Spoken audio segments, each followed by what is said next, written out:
everybody, Carol Mahoney here, founder of Unbound Growth, coming to you right after our Sales Lab this week. And as I was thinking about the wrap-up of what I would share with you, or what we were talking about in all of these coaching situations, it made me actually think of my mom, and maybe because it was just Mother's Day.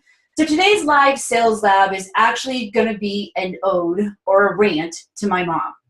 She wasn't just my mom growing up, but she was also my first boss in the local restaurant that she ran here in Maine. And there's several things that she drilled into me over and over again that have stuck with me today. And no, I'm not exaggerating when I say drilled. My grandfather was a drill sergeant. So for example, if I had to repeat an order back to her and didn't know exactly what it was that they had said, she would say, "Never assume, it makes an ass out of you and me." I share this with you because these are the things that I see and hear salespeople make common assumptions about daily when I'm debriefing their sales conversations and opportunities. They're making a lot of dangerous assumptions.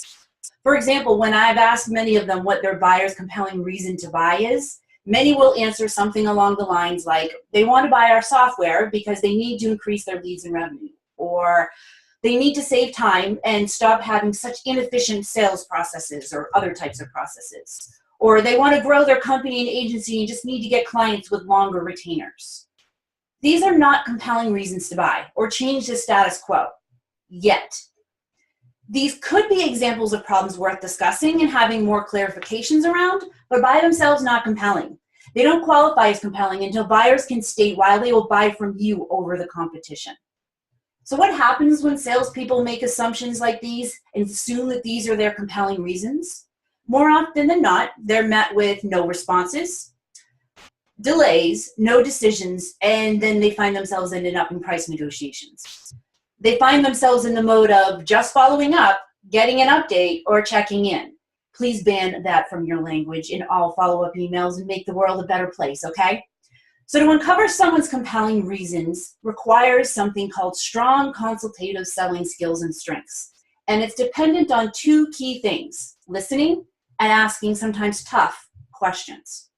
It also requires that you stay in the moment, which means you have to control your emotions and the voices that are in your head.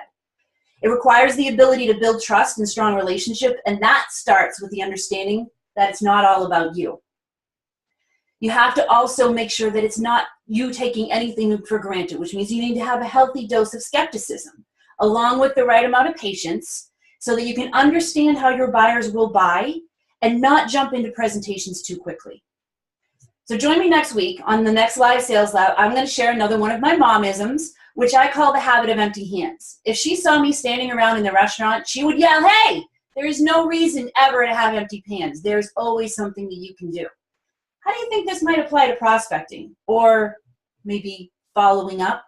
So sign up for next week's live Sales Lab and stay tuned, because we're going to be making some exciting new announcements around live Sales Labs for specific groups of people.